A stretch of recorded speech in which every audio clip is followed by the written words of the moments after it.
Good morning, dear Forex traders. This is the latest business news on Insta TV channel. I'm Olga Vitkovskaya.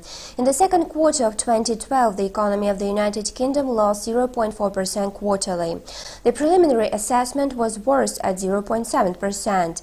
The experts assumed that the indicator would not change as compared to July, when it was at 0.5%. At the same time, the analysts are optimistic, declaring that in quarter 3, the GDP growth is possible, as the employment is strong and it can trigger consumer income increase. The British economy is still very fragile. The recovery is very far.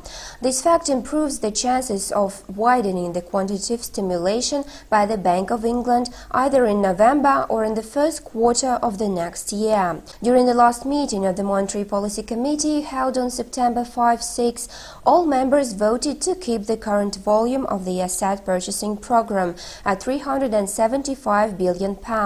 This was the most important Forex news presented to you by Insta TV channel. Goodbye.